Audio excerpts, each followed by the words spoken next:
The tragedy of the steamship Eastland, a forgotten disaster. 844 lives, making it one of the deadliest maritime disasters in U.S.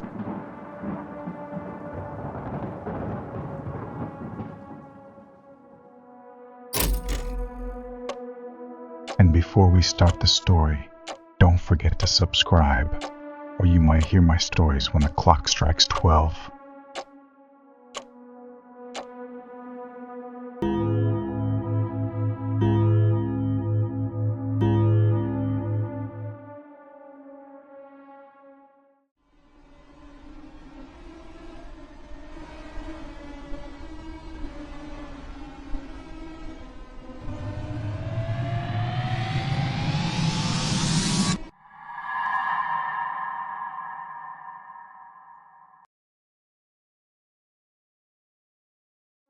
On a hot July morning in 1915, the bustling city of Chicago was alive with anticipation.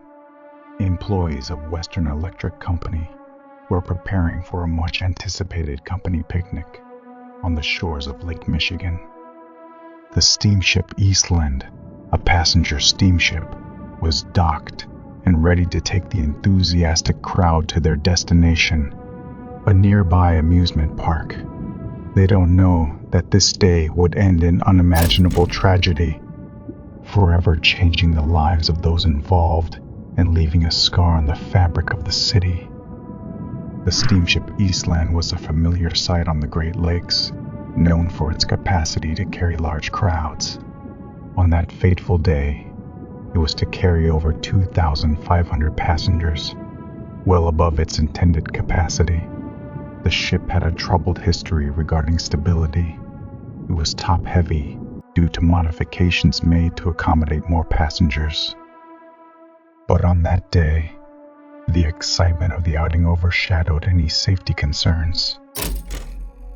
As the passengers boarded, laughter and chatter filled the air. Families, friends, and coworkers were eager to enjoy a day of sun and fun. The ship's crew and the captain, Harry H. McNulty, were tasked with managing the enthusiastic crowd, but their focus seemed to be on getting the vessel underway rather than ensuring its safety. At around 7:30 a.m., the steamship Eastland set off from its dock, its decks packed with eager picnickers.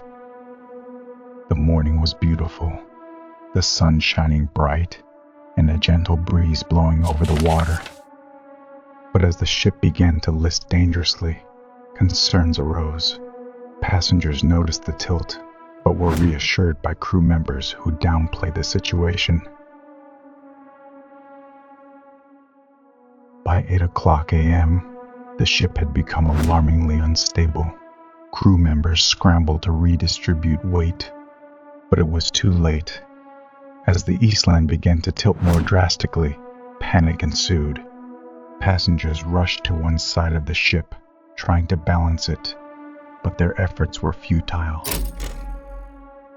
In mere moments, the steamship Eastland rolled onto its side, crashing into the water.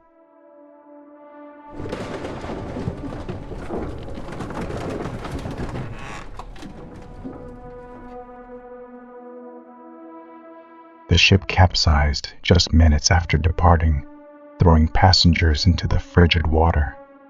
Some were trapped inside the vessel as it sank, while others desperately clung to anything that could keep them afloat.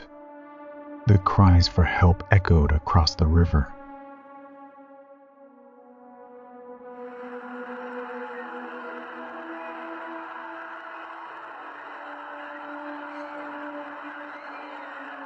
But rescue efforts were hampered by the shock of the event.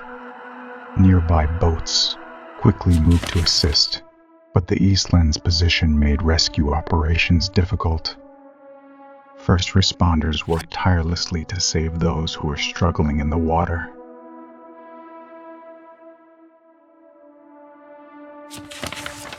As the rescue continued, the grim reality began to set in.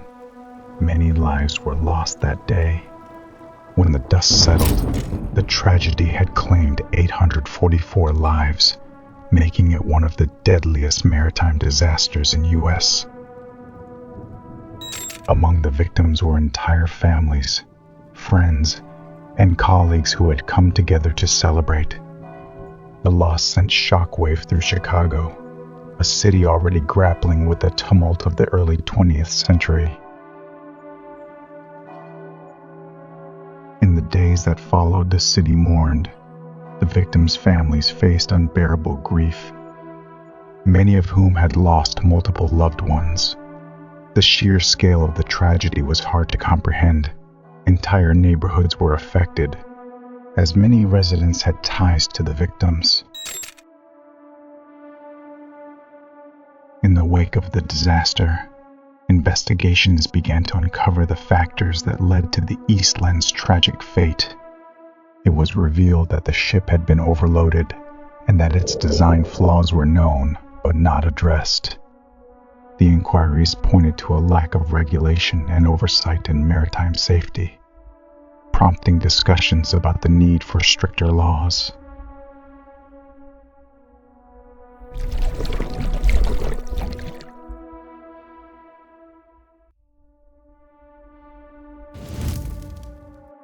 Ultimately, the ship's owners faced criticism for prioritizing profit over passenger safety. The Eastland disaster highlighted significant deficiencies in safety standards and regulations that would eventually lead to reforms in the maritime industry. However, for the families of the victims, these changes came too late. As time passed, the steamship Eastland disaster faded from public memory, overshadowed by other historical events, including the First World War.